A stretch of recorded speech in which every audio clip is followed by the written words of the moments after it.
우리 지난 시간에 우리 서문학교에 주시는 말씀에 대해서 함께 은혜를 나눴습니다. 예수님께서 세운 사도들이 이제 세상을 모두 떠나게 됐죠. 그리고 이제 로마가 기독교를 공인할 때까지 교회에 참 엄청난 박해와 핍박이 있었습니다. 수많은 사람들이 참 고통을 당했고 또 심지어는 순교까지 그렇게 당하는 시즌을 보내게 되었습니다. 그리고 믿음적인 핍박뿐만 아니라 또 유대인들에 의해서 경제적인 제재가 많이 있었다고 말씀드렸죠. 그래서 극도의 궁핍이 있는 그런 시즌이 바로 이 서머나 교회가 있었던 시즌이었습니다. 서머나는 터키의 이즈미르라고 하는 그 도시라고 말씀드렸죠. 이 미르라는 말은 이 모략을 의미한다고 말씀드렸습니다. 모략은 여러분 나무가 상처를 내면 거기서 이제 진이 나오잖아요. 그래서 어떤 모략을 낼 수 있는 그 나무에 상처를 내고 거기서 나온 진으로 만든 그 향료가 바로 이 모략이다 이렇게 말씀드렸죠. 이 모략은 굉장히 유용하게 사용이 많이 되었다고 말씀드렸습니다. 살균 작용이 있었고 또 항염 작용이 있었고 또 방부 작용이 있어서 우리 이집트에서는 그 미이라 만들 때 많이 사용했다고 말씀드렸죠. 여러분 이것은 이제 제가 우리 영적인 것도 마찬가지다 이렇게 말씀드렸어요. 우리에게 찾아오는 그 고난을 우리가 통과할 때 우리 삶에도 이렇게 유용한 영적인 모략들이 만들어지게 될 수 있다라고 말씀드렸죠. 이 영적인 모략이 세상의 아픔을 치유할 수 있게 되고 또 썩지 않게 하고 더러운 냄새를 제거하고 하늘의 향기가 나도록 할 수 있다라고 말씀드렸습니다.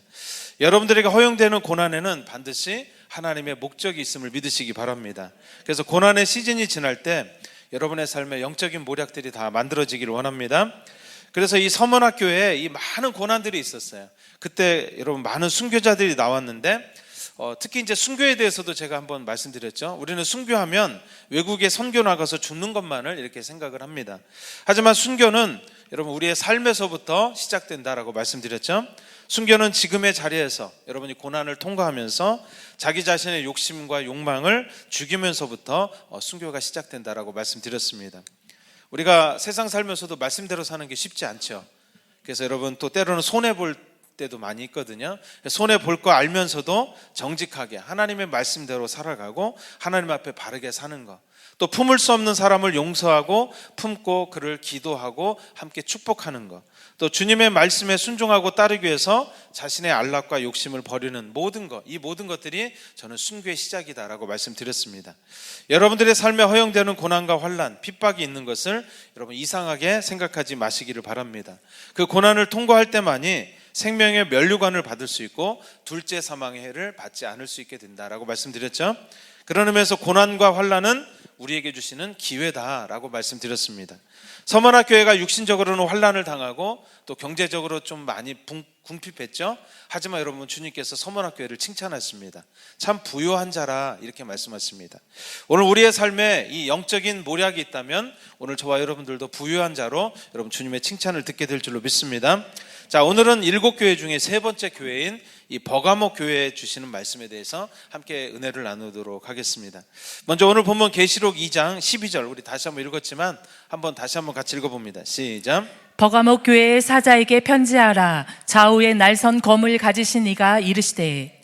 먼저 버가모 교회에 말씀을 주시는 분이 누군가? 예수님의 모습을 기록하고 있죠. 자, 버가모 교회를 향한 예수님이 어떤 모습으로 나타나고 계십니까? 좌우에 날선검을 가지시니라고 말씀하고 계시죠. 여러분 날선검이 어떤 뜻일까요? 좀 너무 쉬운 얘기죠. 아주 예리하고 날카로워서 아주 잘 어떤 물건들이나 어떤 것들을 자를 수 있는 그런 상태의 날이 잘 선 검을 얘기하죠. 이 날선검은 무언가를 잘 자를 수 있고 분리할 수 있습니다.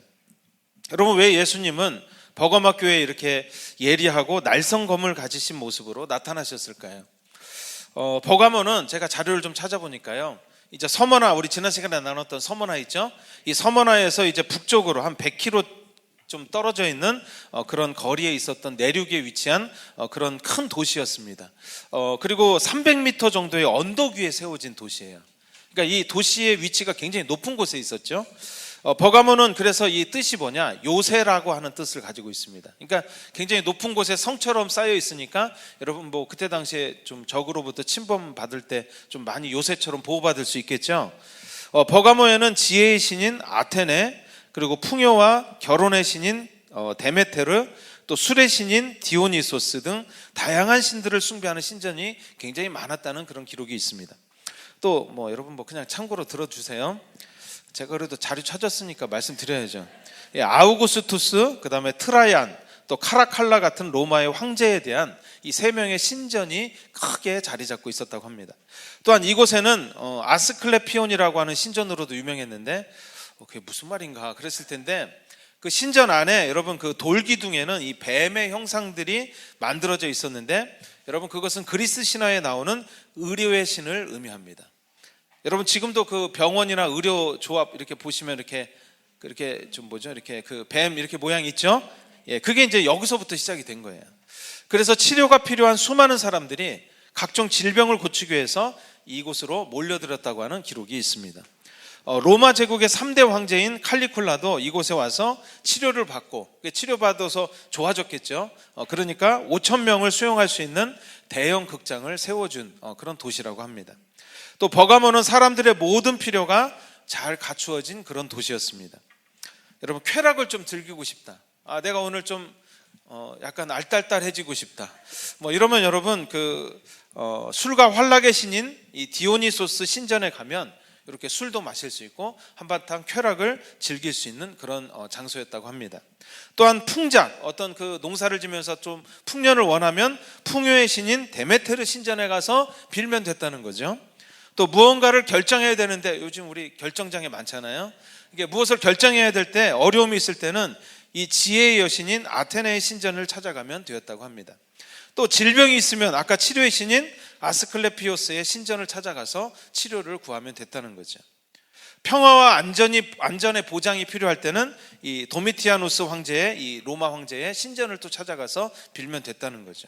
한마디로 버가모는 이때 당시에 사람들에게 모든 필요를 채워주고 답을 줄 수 있는 맞춤형 도시와 같았다는 거죠. 여러분 군산이 별로 문화생활이 좀 약했잖아요. 그래서 여기 롯데몰 들어올 때도 젊은이들이 많이 가고 그러잖아요. 그래서 지금 막 되게 열망해요. 막 코스트코가 이쪽에 들어왔으면 좋겠다. 익산에 들어오는 걸 그게 사실 열망할 일은 아니잖아요. 예, 그런데 이쪽 지역 사람들은 막 그걸 열망해요. 그렇죠? 문화생활을 너무 못 누린 게 그래서 그런 게 나오죠. 그것도 이제 지금 될지 안 될지 그것도 잘 모르겠지만, 그래서 제가 기도 중에 있어요. 이걸 기도해야 될지는 모르겠지만 익산에서 안 생기면 군산에 좀 왔으면 좋겠다. 그래서 이렇게 제가 기도를 하고 있는데, 왜 여러분 이런 기도까지 하게 됩니까? 그렇죠. 뭔가 많이 부족하죠, 이쪽 지역이. 근데 여러분 이 버가모는 부족할 것이 없었어요. 사람의 필요들, 병원도 그렇죠. 뭔가 좀 필요할 자기의 필요에 따라서 어디든지 신전에 가서 상담도 받을 수 있고 거기서 기도도 할 수 있는 제가 뭐 하나님께 기도하는 건 아니지만 빌 수 있는 그런 맞춤형 도시였다는 거죠. 또한 이 도시에 세워진 버가모 교회는 시대적으로 여러분 기독교가 로마의 공인을 받았어요. 그래서 더 이상 여러분 공인을 받았으면 핍박이 있었을까요? 없었을까요? 예, 더 이상 핍박이 없이 이 방해 없이 자유롭게 믿음 생활을 할 수 있게 된 기독교 공인 이후의 교회를 상징적으로 나타내 줍니다. 여러분 기독교가요 로마의 국교가 됐어요. 그래서 교회들은 국가적인 지원과 혜택을 참 많이 받게 되었고, 교회 감독들은 새로운 사회적 신분을 가지게 되었습니다. 그래서 굉장히 명예도 높아졌고 또 여러 가지 이익을 얻게 되었습니다. 그러다 보니까 또 황제도 여러분 기독교를 믿었어요. 그러니까 이 권력에 여러분 친해지려면 어떻게 해야 돼요? 믿어야죠. 예, 대통령이 기독교다, 믿어야죠, 참모들. 그렇죠? 대통령이 불교다, 다 가서 또 목탁 두드려야 되잖아요. 그렇죠? 여러분 이때 당시 기록을 보면 기독교로 개종하고 세례를 받으면 선물을 줬어요. 국가적으로 좋은 옷 2벌과 은돈을 선물로 주었다고 합니다. 제가 이거 보면서 전도하기 쉬울 수도 있겠다. 여러분 돈이 많으면 여러분 교회 등록하면 1억씩 준다고 생각해봐요. 예, 이 자리가 꽉 채워지겠죠? 지금 이게 몇 억이에요, 이게 지금 빈자리가. 그렇죠. 이 자리가 막 채워질 때마다 1억씩 준다고 해보세요. 그러니까 그러다 보니까 진짜 하나님을 알지 못하는 사람들이 기독교로 많이 들어오게 되었고, 또 정치적인 목적을 가진 사람들이 이때 당시에 기독교로 많이 들어오게 되었습니다. 그러니까 이때 당시 이 교회는 이 핍박도 없고 참으로 풍성하고 최고의 번영을 누리는 그런 교회를 상징적으로 나타내 줍니다. 버가모 교회는 그야말로 최고의 번영과 최고의 풍성함과 또한 세상적으로 모든 문제를 해결할 수 있고 답을 찾을 수 있는 풍족한 가운데 있는 참 부족함 없는 그런 교회를 상징적으로 나타내 줍니다. 저는 버가모 교회를 보면서 요즘에 그 대도시와, 그렇죠, 우리 군산 말고 대도시와 많은 재정과 풍성함을 가진 그런 큰 대형 교회들이 참 많이 생각이 났습니다. 지금 세상적으로는 버가모와 같이 자신의 모든 필요를 채울 수 있는 것들이 참 풍성하죠. 여러분 그렇잖아요. 세상 가면 다 해결할 수 있는 게 많잖아요. 쾌락과 기쁨을 위한 여러분 술들이 참 많습니다. 요즘에요 마약 구하기도 참 쉽습니다. 그렇죠? 젊은이들 사이에 참 마약하는 그것도 뭐 그냥 뭐 그렇게 뭐 이상한 일이 아닐 정도로 그런 일이 일어나고 있고요. 또 최첨단의 의료기술과 시설들이 구비되어 있습니다. 그렇죠? 제가 보니까요 옆에 동구산병원이 제가 처음 여기 왔을 때는 좀 작았었거든요. 지금 어마어마하게 확장을 했더라고요. 가보면 막 사람들도 많고 그렇죠? 예, 아주 뭐 최첨단의 기계들이 많이 들었어요. 또 여러 가지 세상을 살아가는 인간적인 철학과 지혜들이 홍수처럼 지금도 넘쳐나고 있습니다. 그야말로 인간의 모든 필요를 채워줄 수 있는 모든 것이 갖춰져 있는 그런 시대를 우리는 살고 있습니다. 또한 교회도 모든 교회가 그런 것은 아니지만 큰 교회들은 재정적인 풍족함과 또 이 뛰어난 장비들, 또 예배 장비들이 참 뛰어나죠. 저도 미국 가끔 이제 가서 예배 드려보면 참 그 영상과 장비가 참 대단하다는 것을 느낍니다. 큰 교회들은 그래서 재정적인 풍족함과 이런 재정적인 것 때문에 또 장비들뿐만 아니라 모든 편리한 시설 등을 부족함 없이 이렇게 가지고 있는 교회의 모습을 가지고 있습니다. 그야말로 세상적으로나 교회적으로 모든 면에서 참 입맛에 맞게 잘 갖춰져 있는 그런 교회의 모습을 하고 있죠. 그래서 이 버가모 교회가 요즘 현대에 아주 발전한 교회의 모습과 유사하다라는 것을 알 수가 있습니다. 여러분 이러한 교회에 필요한 것이 무엇일까요? 별로 없을 것 같지 않습니까, 여러분? 뭐가 필요할까요? 세상적인 성공과 물질, 또 쾌락과 즐거움만을 추구하는 가치관과 기준이 아닌 진정으로 하나님께서 기뻐하시는 가치와 기준이 무엇인지, 또 무엇이 옳고 그른지, 어떤 것이 진정한 지혜인지, 무엇에 우리가 가치를 두고 살아야 하는지를 분별하고 인도해 줄 수 있는 진정한 하나님의 말씀이 필요한 거죠. 오늘 본문의 날성검은 여러분 영과 혼과 육을 정확하게 분별해 줄 수 있는 하나님의 말씀을 의미합니다. 우리 히브리서 4장 12절 말씀 잘 아시는 말씀인데요, 이와 관련해서 한번 읽어보겠습니다. 시작. 하나님의 말씀은 살아있고 활력이 있어 좌우의 날선 어떤 검보다도 예리하여 혼과 영과 및 관절과 골수를 찔러 쪼개기까지 하며 또 마음의 생각과 뜻을 판단하나니. 네, 히브리서에서 하나님의 말씀이 좌우의 날선 어떤 검보다 예리하다 그렇게 말씀하고 있죠. 혼과 영과 관절과 골수를 찔러 쪼갠다라고 말씀하고 있습니다. 이것은 영과 혼과 육을 정확하게 분별하고 갈라지게 한다는 의미입니다. 또한 이것의 의미에 대해서 하반절에 마음의 생각과 뜻을 판단한다 이렇게 말씀하고 있죠. 우리의 가치관과 생각이 정말 이게 옳은지 틀린지, 지금 내가 가지고 있는 생각이 맞는지 틀린지, 또 하나님께서 이 생각을 기뻐하는지 기뻐하지 아니하시는지를 어떤 것이 알 수 있게 해줘요? 하나님의 말씀이 그것을 알 수 있게 해준다는 거죠. 세상에는 수많은 답들이 있습니다. 또 어디로 가야 되고 어떻게 살아야 하는지를 알려주지만 사실 그러한 세상적인 지혜와 방법들이 근본적인 문제를 해결하는 것은 아니죠. 오직 하나님의 말씀만이 바르고 문제를 해결할 수 있는 길이 됨을 여러분 믿으시기 바랍니다. 그런 면에서 하나님의 말씀은 거짓 가치관과 또 거짓 지혜의 홍수 속에 살고 있는 우리들에게 우리를 보호할 수 있고 지켜줄 수 있는 강력한 무기와 같은 역할을 하게 되는 것입니다. 그래서 우리 영적인 갑옷 중에 전신갑주에 이 검이 나오죠. 자, 우리 에베소서 6장 17절 말씀 읽어봅니다. 앞에 있습니다. 시작. 구원의 투구와 성령의 검 곧 하나님의 말씀을 가지라. 네, 여기 보면 성령의 검 나오죠. 근데 거기 뒤에 뭐라고 했어요? 곧 하나님의 뭘 가지라고요? 말씀을 가지라 이렇게 말씀하고 있습니다. 성령의 검으로 표현한 것은 우리가 이 하나님의 말씀을 깨닫고 알게 해주시는 분이 바로 성령님이시기 때문에 그런 것입니다. 지난 금요일에도 말씀드렸지만 여러분들에게 성령의 기름 부음이 임하면 자꾸 어둠의 일들이 드러나게 돼요. 내 안에 자꾸 어둠들이 드러납니다. 왜냐하면 성령님은 우리를 하나님의 말씀으로 이끌고 인도하시기 때문입니다. 그래서 이상하게 기름 부심을 내가 받았어요. 기도를 받았어요. 근데 이상하게 뭔가 막 내 안에 자꾸 죄들이 막 드러나고 분노가 일어나고 그건 저한테 기도받아서 그런 게 아니에요.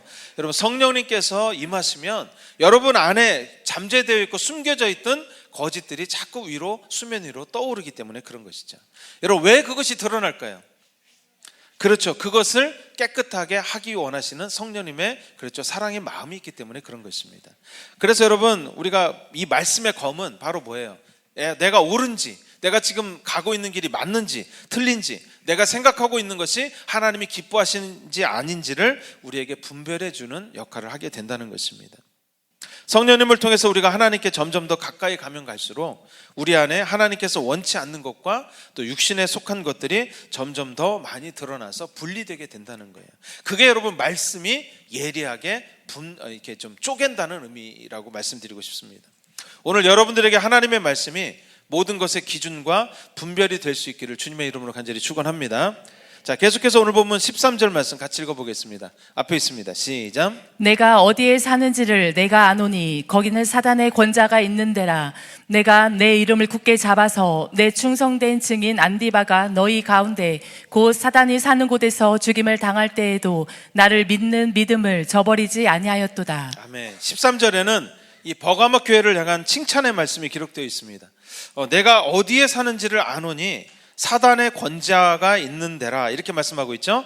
이 권자라는 말이 뭘까요? 바로 앉아있는 자리죠. 우리 하나님이 앉아 계신 걸 우리가 보좌 이렇게 얘기하잖아요.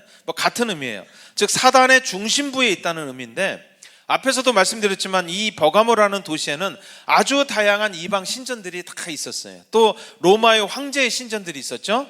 또 그래서 여러분, 이곳은 우상 숭배 아주 중심지였어요. 그런데 그곳에서 충성된 증인으로 안디바라고 하는 사람이 죽임을 당했다라고 말씀하고 있습니다. 이 안디바에 대해서 두 가지 주장이 있는데, 첫 번째 주장은 안디바는 실제 인물이다. 그래서 버가모 감독의 여러분 감독, 즉 요즘 말로 하면 목사님이었다는 거죠. 안디바는 황제 숭배를 거절하다가 이 노쇠솥에 넣어져서 순교했다라는 그런 기록이 있습니다. 그래서 실제 인물이다 이렇게 하는 주장이 있고, 두 번째 안디바라고 하는 인물은 오늘 본문 외에는 여러분 전혀 나오지 않습니다. 어디 성경의 다른 곳에 등장하지 않아요. 그래서 안디바는 아마 상징적인 인물일 것이다 이렇게 주장하는 주장들이 있습니다. 천국 가면 다 알게 됩니다. 여러분 너무 거기에 집중하지 마시고요. 안디바는 그래서 두 가지 단어가 결합되어 있어요. 안디바는 여러분 우리 보통 저 사람은 나의 안티 세력이야 그런 말 쓰시죠. 그래서 이 안디에서 이 안디는 뭐냐? 이 안디바에서 안디는 안티, 반대한다, 그렇죠? 대적한다 이런 뜻을 가지고 있습니다. 또 바라는 말은 이 파스라는 말인데 바로 모든 것이라는 뜻이에요. 그럼 문자 그대로는 안디바는 어떤 뜻이에요? 모든 것을 반대하는 사람, 무조건 싫어 얘기하는 사람. 어디 같이 가시죠? 싫어요 이렇게 얘기하죠. 못해요. 모태 신앙들이 그런다는 얘기를 제가 들었습니다만, 즉 하나님으로부터 온 것이 아닌 모든 것을 거부하고 받아들이지 않는 오직 하나님의 말씀만을 믿는 사람들의 모습을 상징적으로 안디바는 나타내 준다 이렇게 주장하고 있습니다. 앞에서 버가모 교회는 이미 여러분 고난과 환란이 어떻게 됐다고 그랬어요. 지나간 교회라고 말씀드렸죠. 지금 시대적 상황이 기독교에 대해서 굉장히 자유롭고 공인된 상태임에도 여러분 이 교회에서 순교자가 나왔다는 것이 좀 의아하죠. 그렇지 않습니까? 풍요로운 가운데 순교한 안디바가 보여주는 것이 무엇입니까? 여러분 물질의 풍요로움과 즐거움, 쾌락으로 가득한 세상에서 하나님의 말씀을 기준으로 지키며 사는 것이 결코 쉽지 않고 순교하는 마음의 결단이 필요하다는 것을 보여줍니다. 그래서 저는 이게 안디바가 실제 인물일 수도 있겠지만 이 교회에서 믿음을 지키면서 사는 사람들을 상징적으로 나타내 준다고 말씀드리고 싶습니다. 세상의 가치관을 거부하면 여러분 어떻게 될까요? 풍성한 가운데서도 여러분 이상하게 핍박을 당하게 됩니다. 오늘 보면 14절 15절 계속 같이 읽어볼까요? 앞에 있습니다. 시작. 그러나 내게 두어 가지 책망할 것이 있나니 거기 내게 발람의 교훈을 지키는 자들이 있도다. 발람이 발락을 가르쳐 이스라엘 자손 앞에 걸림돌을 놓아 우상의 제물을 먹게 하였고 또 행음하게 하였느니라. 이와 같이 내게도 니골라 당의 교훈을 지키는 자들이 있도다. 네, 14절 15절에는 책망의 말씀이 기록되어 있습니다. 풍요로운 가운데 안디바와 같이 핍박을 받고 순교하는 마음으로 살아가는 사람들이 있는 반면에 또 발람의 교훈과 니골라 당의 교훈을 지키는 자들이 있다라고 말씀하고 계십니다. 여러분 발람에 대해서는 이미 잘 아시죠? 발람은 모압의 이 발락 왕이 이스라엘을 저주해 달라고 요청하는 것을 하나님께서 막으셨죠. 그렇잖아요. 나귀가 막 말을 하게 해서라도 막으셨는데, 그럼에도 불구하고 물질의 눈이 어두워서 계속적으로 하나님의 뜻에 따르지 않았던 그런 선지자였습니다. 니골라당은 에베소 교회 할 때도 제가 말씀드렸습니다. 육은 더럽고 영은 깨끗하기 때문에 육은 죄를 지어도 괜찮다고 주장하는 그런 사람들이었습니다. 여러분, 풍요로움과 풍성함 가운데 이 두 종류의 믿음의 모습이 나타납니다. 오직 하나님의 말씀만이 기준이 되어서 세상의 기준을 거절함으로 핍박받으면서 살아가는 안디바의 믿음 생활과, 또한 자기 육신의 만족과 욕심만을 위해서 세상의 기준의 성공만을 위해서 살아가는 발람의 믿음 생활의 모습이 나타나게 된다는 것이죠.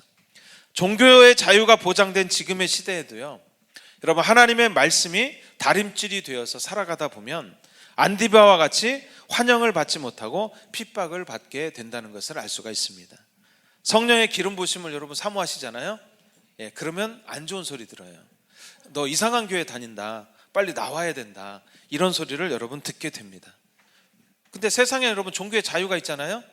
근데 그 자유가요 보장이 안 돼요. 이상하게 진짜는 그렇습니다. 그래서 지금 이 풍성한 가운데 있었던 이 교회에서도 하나님의 말씀이 기준이 되어서 자기의 삶을 드렸던 사람들은 이렇게 안디바와 같이 핍박을 받으면서 믿음 생활하고 있었다고 하는 것이죠. 그런 의미에서 오늘 본문의 안디바의 순교는 가장 큰 위기의 때가 언제인가, 우리가 하나님의 말씀에서 멀어질 때가 언제인가, 여러분, 환난의 때가 아니라는 것입니다. 바로 풍요의 때가 우리에게 가장 위기의 때다라는 것을 보여주고 있습니다. 우리는 빨리 고난의 시즌이 지나가고 풍요의 시즌이 오기를 지금도 여러분 기도하고 계실 거예요. 하지만 고난의 시즌에서 우리의 믿음이 연단되지 않으면 우리는 풍요의 시즌을 도저히 감당할 수 없는 그런 사람들의 마음을 가지게 될 것입니다. 풍요의 시즌에서 우리의 믿음이 완전히 무너질 수 있는 것입니다. 풍요로움이 하나님보다 더 큰 위로가 될 수 있기 때문에 그렇습니다. 버가모 교회는 풍요로움과 자유함 속에서 하나님께 나아가는 것이 오히려 고난 속에서 주님을 붙들고 믿음을 지키는 것보다 더 어렵다라는 것을 우리에게 보여주고 있는 것이죠. 여러분, 소돔과 고모라가 참 우리가 타락했다고 그러잖아요. 뭐 음란한 도시고 이렇게 얘기하는데, 성경에 보면요, 소돔과 고모라가 망한 것이 음란 때문이 아니었다 이렇게 얘기합니다. 우리 에스겔서 16장 49절 50절 말씀 같이 읽어봅니다. 앞에 있습니다. 시작. 내 아우 소돔의 죄악은 이러하니 그와 그의 딸들에게 교만함과 음식물의 풍족함과 태평함이 있음이며, 또 그가 가난하고 궁핍한 자를 도와주지 아니하며 거만하여 가증한 일을 내 앞에서 행하였음이라.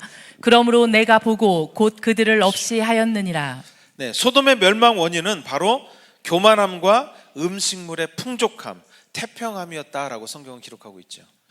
여러분들의 믿음이 여러분 안디바의 믿음 생활이 될 수 있기를 바랍니다.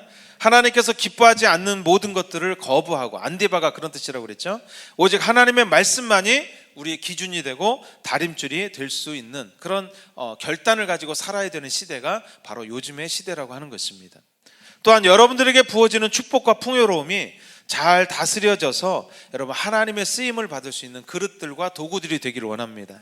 여러분들에게 부어진 여러 가지 풍성함이 오히려 그것에 빠져가지고 하나님을 잃어버리고 그것이 위로가 되어서 이렇게 살아가게 된다면 우리는 버가모 교회에 주시는 경고의 말씀이 우리에게 해당되는 그런 말씀이 되고 말 것입니다. 자, 계속해서 오늘 본문 16절 17절 말씀 계속 같이 읽어봅니다. 앞에 있습니다. 시작. 그러므로 회개하라. 그리하지 아니하면 내가 내게 속히 가서 내 입의 검으로 그들과 싸우리라. 귀 있는 자는 성령이 교회들에게 하시는 말씀을 들을지어다. 이기는 그에게는 내가 감추었던 만나를 주고 또 흰 돌을 줄 터인데 그 돌 위에 새 이름을 기록한 것이 있나니 받는 자 밖에는 그 이름을 알 사람이 없느니라. 아멘. 16절은 여러분 권면과 경고의 말씀입니다. 세상 사람들이 추구하는 육신의 안위와 성공만을 위한 가치관과 목적에서 돌이키고 회개하라 이렇게 말씀하고 있습니다. 그리하지 아니하면, 이건 무슨 말이에요? 경고죠. 내 입의 검은 앞에서 말씀드린 대로 하나님의 말씀을 의미합니다. 또한 그들과 싸우겠다 이렇게 말씀하시죠. 주님하고 우리가 싸우면 누가 이길까요? 근데 여러분은 왜 자꾸 주님하고 싸우려고 하는 경우가 좀 있죠. 그럼에도 여러분 입의 검으로 싸우겠다는 표현을 사용하신 이유가 무엇일까요? 끊임없이 이 땅에서 주님의 말씀이 결국은 승리하고 이긴다는 것을 보여주신다는 것을 의미해요. 하나님의 말씀이 세상과 싸우고 있다는 거예요. 그래서 결국은 하나님의 말씀이 이긴다는 것을 우리에게 보여주시겠다는 거죠. 또한 말씀이 이기고 승리하는 것을 우리에게 보여주심으로 우리는 무엇을 선택하게 주님이 기회를 주시는 거죠? 그렇죠. 하나님의 말씀을 선택할 수 있는 기회를 주신다는 의미를 가지고 있는 것입니다. 그것이 주님께서 싸우고 계신다는 의미인 것이죠. 그런 의미에서 하나님의 말씀이 심판의 기준이 되지만 또한 하나님의 말씀은 우리에게 기회가 되는 것을 믿으시기 바랍니다. 우리가 하나님의 말씀대로 따르고 순종할 때 이 땅에서 하나님을 나타낼 수 있는 통로가 되고 심판을 면할 수 있는 기회를 우리에게 주시기 때문에 그렇습니다. 17절에 보시면 귀 있는 자는 성령이 교회들에게 하시는 말씀을 들을지어다 이렇게 말씀하고 있죠. 귀 없으신 분은 없죠. 귀는 다 가지고 있어요. 근데 여기는 왜 귀 있는 자를 특별히 얘기했을까요? 누가 여러분 귀 있는 자일까요? 모든 사람이 귀를 가지고 있지만 여기서 귀 있는 자는 하나님의 말씀의 가치를 알고 사모하고 말씀이 결국 순종하는 것이 승리한다는 것을 믿는 그런 사람들을 의미하죠. 그래서 다른 곳에서는 귀 있는 자라고 표현도 했지만 들을 귀를 가진 자들 이렇게 표현했습니다. 들을 귀가 있는 사람만이 하나님의 말씀이 능력이 되고 기회가 될 수 있는 것입니다. 오늘 저와 여러분들 모두 들을 귀를 가질 수 있게 되기를 원합니다. 자, 17절 하반절에는 그리고 이기는 자에게 주시는 축복이 기록되어 있습니다.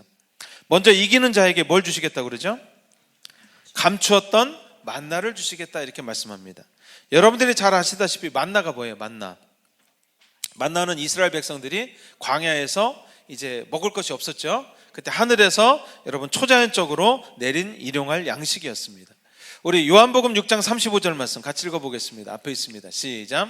예수께서 이르시되 나는 생명의 떡이니 내게 오는 자는 결코 줄이지 아니할 터이요 나를 믿는 자는 영원히 목마르지 아니하리라. 네, 여기서 예수님은 요한복음에서 자신을 뭐라고 표현하셨어요? 생명의 떡이라고 표현하셨죠. 여기 떡은 배고픔과 갈증과 관련이 있습니다. 주님은 내게 나오는 자는 결코 줄이지 아니할 것이고 영원히 목마르지 않을 것이다 라고 말씀하고 계십니다. 이 말씀과 생명의 떡이 바로 서로 연결되어 있습니다. 그런 의미에서 주님이 생명의 떡이라는 말씀은 예수님을 우리가 먹을 때만이 우리에게 더 이상 배고픔과 갈증이 없다는 것을 의미해주고 있죠. 여기서 예수님은 모든 갈증과 배고픔의 종착역이라는 말씀인 것을 우리가 알 수가 있습니다. 그런데 만나라는 말 앞에 수식어가 붙어 있습니다. 감추었던 만나 이렇게 되어 있죠. 이것은 밭에 여러분 감추인 보화 여러분 많이 들어보셨죠? 여기서 감추인 것과 같은 단어를 사용하거든요. 사실 여러분 그 밭에 감추어 놓았다는 것의 의미는 몰래 숨겨 놓았다는 의미에 초점이 있는 것이 아니라고 말씀드렸죠. 그 보화의 가치를 알고 가치를 볼 수 있는 열린 눈에 포커스가 있다고 말씀드렸습니다. 밭의 주인이 여러분 그게 보화가 있는 것을 알면 그 밭을 팔까요? 안 팔까요? 안 팔죠. 가장 가까이에 있고 자기 손에 있지만 그 가치를 모르기 때문에 밭을 가치 없게 여기고 팔게 된다는 것에 포커스가 있는 것입니다. 그러므로 여러분 감추었다는 말은 세상 사람들에게는 감추어져 있지만 주님의 가치를 아는 사람들에게는 열려 있다라는 것을 의미하는 말씀입니다. 주님은 말씀대로 회개하고 더욱 말씀을 사모하고 갈망하는 사람들에게 감추었던 만나를 허락하여 주실 것입니다. 결코 세상이 알지 못하는 주님의 마음 깊은 곳에 있는 것을 우리에게 보여주시고 그것을 우리에게 나눠주신다고 하는 것입니다. 여러분 이 자리에 있는 것도 여러분 주님이 너무 가치 있는 것을 여러분 알기 때문에 오늘 저와 여러분 이 자리에 있는 줄로 믿습니다. 컨퍼런스에 우리가 왜 참석합니까? 그렇죠? 그 가치를 알기 때문에 돈을 내고 대가를 치르면서 시간을 내서 그렇지 않아요? 그래서 우리가 참석하게 되는 거죠. 그러나 세상 사람들은 왜 거기 가는지를 몰라요. 그래서 여러분 감추어진 만나인 것입니다. 그리고 또한 감추었다는 말은 결코 다른 사람과 나눌 수 없다는 것을 포함하고 있는 말입니다. 여러분 하나님과의 은밀한 교제와 만남은 여러분 결코 대신 그렇게 해줄 수가 없죠. 나 대신 기도 좀 하고 와. 우리 남편들이 그런 얘기 많이 하죠. 근데 여러분 그럴 수가 없는 거예요. 여러분 하나님과의 관계는 여러분 1대1인 것을 믿으시기 바랍니다. 그래서 여기 감추어졌다는 의미 중에 하나는 누군가와 나눌 수 없다는 거예요. 오직 하나님과 나와의 관계에서 하나님께서 나에게 말씀하신다라는 것을 의미를 가지고 있는 것이죠. 그리고 이 감추었던 만나를 여러분 패하는 자들이 아닌 이기는 자들에게 주시고 있죠. 이것은 무슨 말입니까? 우리가 골방에서 그리고 은밀한 곳에서 주시는 감추었던 만나를 먹을 때 우리가 이 세상에서 승리하고 이길 수 있다는 것을 우리에게 보여주고 있습니다. 주님으로부터 전략과 지혜를 받고 또 주님의 뜻과 말씀대로 따르고 순종할 때 우리는 이 세상에서 승리하고 능히 이기게 될 줄로 믿습니다. 그래서 여러분들이 감추었던 만나가 오늘 저와 여러분들에게 있기를 원합니다. 자, 또한 이기는 자들에게 또 뭘 주시겠다 그러죠? 흰 돌을 주시겠다라고 말씀합니다. 금도 아니고 여러분 흰 돌을 주시겠다면 여러분 별로 값어치 없게 생각이 되잖아요. 여기서 돌은 헬라어로 푸세포스라는 말인데 이 조약돌을 얘기해요. 조약돌. 그러니까 크지 않은 돌이죠. 이것은 재판관들이 심판할 때 요즘 말로 하면 바둑돌 같은 거 생각하시면 되겠네요. 바둑에는 여러분 검은 돌이 있고 흰 돌이 있잖아요. 재판관들에게 흰 돌이나 검은 돌이 이렇게 좀 주어져서 요즘에 이제 여러분 그 대통령도 지금 우리나라 대통령도 그 심판들이 이제 탄핵 심판에 대해서 이렇게 심판관들이 심판을 하잖아요. 그래서 이제 결정을 해서 다수결로 결정을 하죠. 마찬가지로 이때 당시에 이제 재판관들이 심판할 때 흰 돌이나 검은 돌을 항아리에 이렇게 이제 자기의 판단에서 던졌다는 거죠. 그래서 그 개수에 따라서 흰 돌이 많으면 무죄, 검은 돌이 많으면 유죄 이렇게 판결을 내렸다는 것입니다. 그러므로 흰 돌을 받는다는 게 어떤 의미일까요? 여러분 법정에서 무죄를 받는다라는 의미를 가지고 있다는 거예요. 근데 여러분 이 돌 위에 뭐가 새겨져 있어요? 이름이 새겨져 있죠? 어떤 이름이 새겨져 있어요? 새 이름이 기록되어 있다 이렇게 말씀하고 있습니다. 여러분 많이 배우셔서 아시겠지만 이름은 그 사람의 존재와 본질과 정체성을 의미합니다. 새 이름이란 새로운 정체성 그리고 새로운 부르심을 나타내는 말입니다. 하지만 여러분 이것은 원래 없던 것들이 여러분에게 새롭게 나타난다는 의미가 아닙니다. 원래 하나님께서 여러분을 창조하시고 이 땅에 보내신 목적을 회복한다는 의미를 가지고 있습니다. 여러분 한 사람도 이 땅에 그냥 태어난 사람이 없어요. 오늘 저와 여러분들도 여러분 이 땅에 목적이 있어서 창조되어서 여러분 이 땅에 보내준 줄로 믿습니다. 그래서 이 땅에 여러분 우리는 파송된 거죠. 세상 사람들과 같이 육적인 욕심과 가치관을 따라서 살아가는 것이 여러분 옛 이름이라면 하나님의 창조하신 목적과 계획대로 살아가는 것이 바로 새 이름의 의미일 것입니다. 새 이름은 여러분 그래서 우리는 받아도 되고 안 받아도 되는 것이 아니죠. 이 땅에 보내진 모든 사람들은 반드시 여러분 이 새 이름을 받아야 되는 것입니다. 주님의 계획과 목적대로 우리가 이 땅을 살아가야 되는 의무를 우리는 가지고 있다는 거죠. 그래서 우리가 새 이름으로 살아갈 때 심판대 앞에서 유죄가 아닌 무죄를 선고받게 될 것입니다. 오늘 자리에 있는 저와 여러분들이 예수님께서 나를 이 땅에 보내신 목적을 여러분 다 알기를 원합니다. 그러기 위해서 여러분 버가모 교회에 왜 이 말씀을 주셨을까요? 버가모 교회 사람들은 지금 세상과 타협해서 그렇죠. 세상 사람들이 살아가는 그 목적 그대로 여러분 그렇게 자기 인생을 낭비하면서 옛 이름을 가지고 살아가고 있기 때문에 여러분 이 말씀을 주신 것입니다. 오늘 저와 여러분들도 그렇습니다. 저기 목사님이 부르심이 있겠지. 저기 전도사님이 부르심이 있겠지. 저기 누가 부르심이 있겠지. 우린 그렇게 살아갈 수 있어요. 근데 여러분 그렇지 않습니다. 여러분 각자 모두는 사역에 직분이 있던 없던 여러분 이 자리에 있는 모든 분들은 다 하나님의 목적을 가지고 이 땅에 보내줬음을 여러분 믿으시기 바랍니다. 그럼 여러분 우리는 어떻게 해야 돼요? 그 목적대로 그 부르심대로 우리는 살아가야 될 줄로 믿습니다. 그래서 새 이름을 향해서 우리가 살아가게 될 때 여러분 이 땅에서 세상과 타협하지 않고 하나님의 오직 말씀대로만 살아갈 때 이 풍요함 속에서 하나님의 말씀을 지키면서 살아갈 때 우리는 여러분 재판관들로부터 우리 예수님의 심판으로부터 우리는 무죄라고 하는 그런 선고를 받게 된다고 하는 것이죠. 이게 상징적인 의미예요. 이해되시죠? 그래서 오늘 저와 여러분들 제가 오늘 설교 제목을 뭐라고 정했습니까? 새 이름이라고 정했습니다. 여러분 모두에게는 다 새 이름으로 살 그런 의무와 권리가 있습니다. 그래서 여러분 제가 이런 말씀도 많이 선포했어요. 여러분 하나님이 보시는 눈으로 우리가 봐야 된다.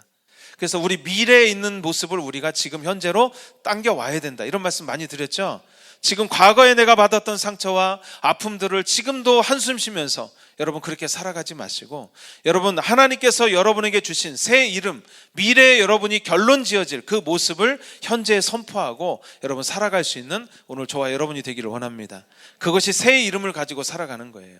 그래서 오늘 여러분 우리가 버가모 교회와 같은 풍요로움 가운데 살고 있지만 우리는 그죠? 세상에서 지금 핍박을 받고 있죠? 대답을 안 하시네요. 저는 핍박 많이 받고 있어요. 그래서 보면은 저는 목회하면서 제가 그죠? 이렇게 좀 이상하다 이런 소리 제가 들을지는 몰랐어요. 저야말로 참 하나님 말씀대로 목회 잘한다는 소리 들을 줄 알았거든요. 근데 제 친구들이요, 저희 동기들, 신학교 동기들이 그래요.